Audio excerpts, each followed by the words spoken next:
ಗಣೇಶ ಚತುರ್ಥಿ, ದಸರಾ, ದೀಪಾವಳಿಯಂತಹ ಹಬ್ಬಗಳ ಶ್ರಾವಣ ಮಾಸದ ಮದುವೆ ಸಮಾರಂಭಗಳ ಕಾಲದಲ್ಲಿ ಹಾಲು, ಬೇಳೆಕಾಳು ಮತ್ತು ತರಕಾರಿ ಸೇರಿದಂತೆ 41 ಬಗೆಯ ಅಗತ್ಯ ವಸ್ತುಗಳ ಬೆಲೆ ಏರಿಕೆ ನಿಯಂತ್ರಣ ಮತ್ತು ಸ್ಥಿರವಾಗಿರಿಸಲು ಕೇಂದ್ರ ಆಹಾರ ಮತ್ತು ನಾಗರಿಕ ಸರಬರಾಜು ಸಚಿವಾಲಯ ತೀವ್ರ ನಿಗಾ ವಹಿಸಿದೆ.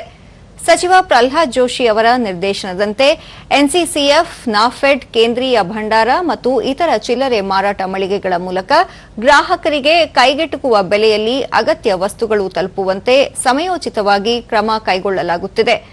ಪ್ರಸ್ತುತ ಈರುಳ್ಳಿ ಬೆಲೆ ನಿಯಂತ್ರಣಕ್ಕೆ ನಾಸಿಕ್ನಿಂದ ದೇಶದ 5 ಪ್ರಮುಖ ನಗರಗಳಿಗೆ ಕಾಂದಾ ಎಕ್ಸ್‌ಪ್ರೆಸ್ ರೈಲು ಮೂಲಕ ಈರುಳ್ಳಿ ಪೂರೈಕೆಗೆ ಚಾಲನೆ ನೀಡಿದೆ. ಚೆನ್ನೈ, ಕೋಲ್ಕತ್ತಾ, ಎರ್ನಾಕುಲಂ, ಗುವಾಹಟಿ, ವಾರಣಾಸಿ, ಲಕ್ನೋ, ಪಾಟ್ನಾ, ಚಂಡೀಗಢ, ಜಮ್ಮು ಮತ್ತು ಅಮೃತಸರಗಳಿಗೆ ರಸ್ತೆ ಸಾರಿಗೆ ಮೂಲಕ ಈರುಳ್ಳಿ ಸಾಗಿಸಲಾಗುತ್ತಿದೆ. ದೇಶೀಯ ಮಾರುಕಟ್ಟೆಗಳಲ್ಲಿ ಈರುಳ್ಳಿ, ಬೇಳೆಕಾಳು ಸೇರಿದಂತೆ ಒಟ್ಟು 41 ಬಗೆಯ ಅಗತ್ಯ ವಸ್ತುಗಳ ಪೂರೈಕೆ, ಬೇಡಿಕೆ, ಸರಬರಾಜು ಮತ್ತು ಬೆಲೆ ಏರಿಕೆ ಮೇಲೆ ನಿಗಾ ವಹಿಸಿದೆ. ನಿರಂತರವಾಗಿ ಮೇಲ್ವಿಚಾರಣೆ ನಡೆಸುತ್ತಾ ಬೆಲೆ ಸ್ಥಿರೀಕರಣಕ್ಕೆ ಆದ್ಯತೆ ನೀಡಲಾಗಿದೆ.